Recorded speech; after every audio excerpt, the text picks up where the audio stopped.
What's up, everybody? GeauxBurns here, and I got some gaming news from GameSpot.com concerning the next-gen version of Grand Theft Auto 5, why you'll buy Grand Theft Auto 5 again on Xbox One, PlayStation 4, and PC, according to Take-Two. Hey! How dare you insinuate that I'm actually going to go out and pre-order Grand Theft Auto 5 for the PlayStation 4? Oh, I already did. Well played, Take-Two. Well played indeed.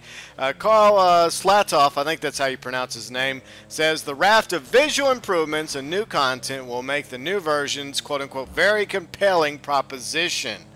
Alright, so the improvements featured in the upcoming Xbox One, PlayStation 4, and PC versions of Rockstar's 2013 open-world hit Grand Theft Auto 5 are so numerous and compelling that people who already bought the game for the Xbox 360 or PlayStation 3 will have a tough time saying no, spending another $60 for an additional copy. This is according to Take-Two Interactive's president Karl Slatoff, or however you pronounce that name, I don't know. He said this according to the MKM Partners in Entertainment and Leisure Conference yesterday, that an upcoming Xbox One and PlayStation 4 versions of Grand Theft Auto 5 could also help sell their hardware. Quote unquote, we have sold 34 million units, that's a lot of units, and this is obviously the question, is there anyone else out there who would still buy Grand Theft Auto 5? And we happen to believe that there are people out there who have not bought the title yet, but we think that Grand Theft Auto 5 on next-gen platforms could actually really move some hardware as well. Slatoff went on to say that Rockstar Games is intent on delivering a creative vision that will compel people to go out and lay out more money than they already have at this point. That's because Grand Theft Auto 5 for new consoles will offer something very special, not only in the form of better graphics, but also from a content perspective, Slatoff said. Last week, Rockstar announced that Grand Theft Auto 5 will launch on November 18th for Xbox One and PlayStation 4, featuring over 100 new radio station songs and exclusive content in the form of vehicles and weapons for people who already played Grand Theft Auto 5 on the Xbox 360 and PlayStation 3. The game will also offer major visual and technical upgrades like increased draw distances, higher resolution overall. In addition, Grand Theft Auto 5 for Xbox One, PlayStation 4, and PC will include more weapons, vehicles, and activities, additional wildlife, denser traffic, new foliage system, and better damage and weather effects. Quote-unquote, the world is going to feel much more rich. It's going to be more vivid. It's going to be more alive, said Slatoff. We think the value proposition will be very compelling. Also during the talk, Slatoff addressed Grand Theft Auto 5's multiplayer mode, Grand Theft Auto Online. In short, it's been a big success for Take-Two. Quote-unquote, it's fair to say that GTA Online has surpassed our expectation, and it continues to do so, and about its future potential, the sky really is the limit, Slatoff said, and GTA Online is Take-Two's new attempt to create what it calls, quote-unquote, recurrent consumer spending. The online mode lets you spend real-world money for virtual items, which boosts the profitability of the game beyond the initial $60 purchase price. Take-Two has said previously that 70% of Grand Theft Auto 5's players have connected to GTA Online, but the company has not shared any official revenue figures for the multiplayer mode. Quote-unquote, the longevity and our ability to generate income from GTA Online in the future is really going to be dependent upon the content offerings that we continue to make. We have a long-term plan to continue to offer content to the consumer. As long as the consumers see the value of the new Grand Theft Auto Online content and engage with it in a meaningful way, which they are doing right now, Slatoff says, then, quote-unquote, we really see that this is a great opportunity for us going into the future. So pretty much Slatoff over at Take-Two, which is the parent company of Rockstar, is very, very confident about how well Grand Theft Auto 5 is going to do on the next-gen consoles, our current-gen consoles, whatever you want to call them, the Xbox One, PlayStation 4 coming out on November 18th, and PC January 27th, 2015. And a big to-do about that is, of course, Grand Theft Auto Online. And I am obviously going to be playing Grand Theft Auto 5 on next-gen on the PlayStation 4.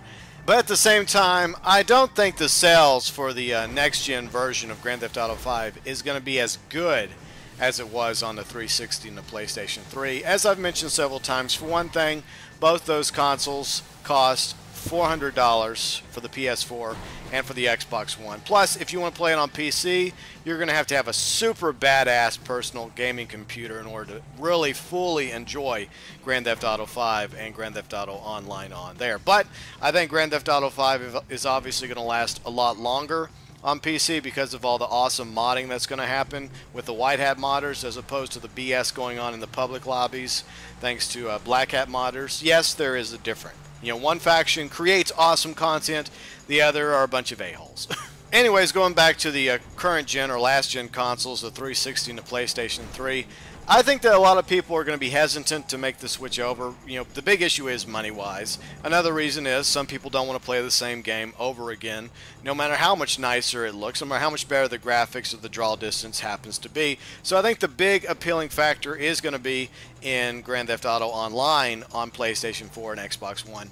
What are they going to bring to the table? And what I mean by they, I mean Rockstar and Take-Two.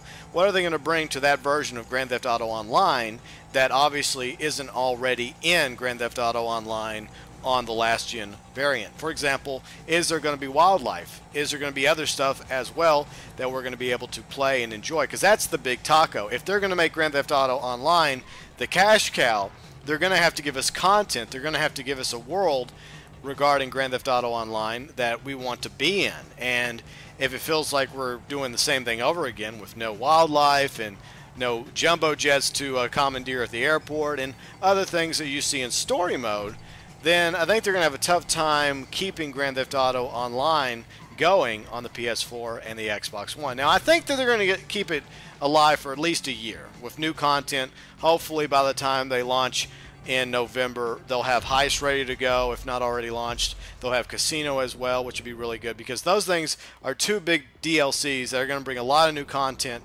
to Grand Theft Auto Online, but they're going to have to keep adding more content in order to keep GTA Online alive for the next year or so to come. And that probably has to include the possibility of adding new locations for Grand Theft Auto Online on next gen, like San Fierro, Las Venturas, North Yankton, maybe even Liberty City, Vice City, and who knows what else. They're going to have to do things in order to keep Grand Theft Auto Online alive and people interested in playing it and downloading the new content and buying shark cards. If Rockstar and Take-Two want to make Grand Theft Auto Online on the next gen a huge success for years to come, they're going to have to do way more than just increase the lobby count to 30 people. Plus, Rockstar is going to have to learn from the mistakes made over the past year regarding Grand Theft Auto Online on the 360 and the PlayStation 3. And what I'm talking about is setting up firewalls or some sort of precaution to prevent the black hat modders from doing to the public lobbies what they've done already for the 360. So I don't want to see that in PlayStation 4 or Xbox One versions of Grand Theft Auto Online, or you're going to have a serious problem. You're going to have a mass exodus of gamers that are just going to simply stop playing Grand Theft Auto Online, just like they have already for the last gen consoles. Plus, the inevitable reality is, as each month and quarter and year passes, less and less people are going to be playing because they're going to move on to other games. What is your opinion about Grand Theft Auto 5 and GTA Online coming to next gen? Do you like it? Do you hate it? Do you not care one way or the other? Have you moved on to something else? And what console do you plan on getting it for, if you intend on doing so? Let me know below in the comment section. If you found the video informative, hit the like button. By the way, coming up on Sunday, Q&A 3.0. You still have time to submit your question to me, either below in the comment section, or Twitter, or over on the Facebook page. Both of those are linked below in the description section. Be sure and do so by tomorrow night, Saturday, 10 p.m. Central, on, of course, the 20th of September. So you got a little bit of time. Go ahead and get your question together and send it my way, and I will answer it. I'm going to try and answer as many questions for Saturday's edition of Q&A 3.0 as I possibly can. By the way, if this is the first time you've ever watched my channel, be sure and check out my content because I do post new stuff daily, 7 days a week. And if you like what you see, be sure and hit that subscribe button. It really does help my gaming channel grow. As always, thanks for watching.